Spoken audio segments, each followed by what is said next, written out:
little daughter, how are you? Fine பா. உங்க பின்னால யாருன்னு பாருங்க. சுடாதீங்க. ஐயோ அப்பா, அவர்தான் மிஸ்டர் சீனு.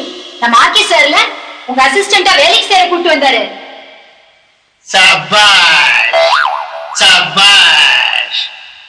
சீனு சீனு, உன் பேர் என்ன? எனது பெயர் சீனு.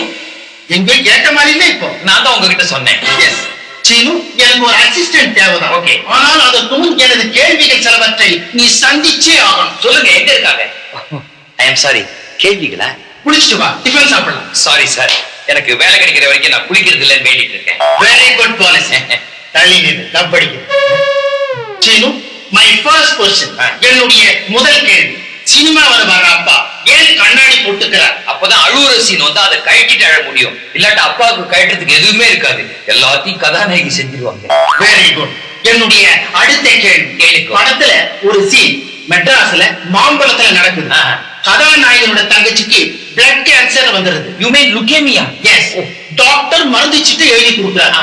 மருந்து சீட்டை வாங்கிக்கிட்ட நம்ம கதாநாயகன் உடனடியா என்ன பண்ணுவோம்? மாம்பழத்திலேயே வீட்டுக்கு பக்கத்துல இருக்கிற ஒரு மருந்து கடைக்கு போயிட்டு சீட்டை உள்ள கொடுக்காம வாசல்லையே நின்று அங்கேயே ஒரு சோகமான பாட்டு ஆரம்பிச்சு பாடிக்கிட்டே கிளம்பி Ooty, Kodaikanal, Mysore, Bangalore, Shimla, America, Africa, Russia எல்லா ஊருக்கும் போயிட்டு திருப்பி 5 நிமிஷத்துல அதே மாம்பழத்துக்கு அதே கடைக்கு வந்து அதே மருந்து வாங்கிட்டு உடனே வீட்டுக்கு வந்துருவான் சார்.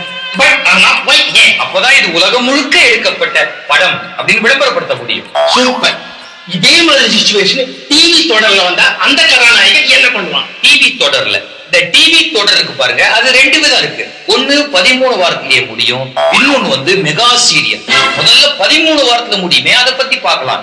அதுல வந்து இந்த ஹீரோவுடைய தங்கைக்கு பிளட் கேன்சர் அப்படின்னா என்ன பண்ணுவாரு? ஹீரோ மருந்து சீட் எடுத்துப்பாரு, நேர மருந்து கடைக்கு போவாரு. சீட்டை உள்ள கொடுக்க மாட்டாரு, வாசல்லையே நிப்பாரு. மருந்து கடையை பாப்பாரு, மருந்த பாப்பாரு, சீட்டை பாப்பாரு, மருந்து கடைக்காரனை பாப்பாரு, சீட்டை பாப்பாரு, மருந்து கடையை பாப்பாரு. கடைசியில மருந்து வாங்கிட்டு வீட்டுக்கு வந்துருவாரு.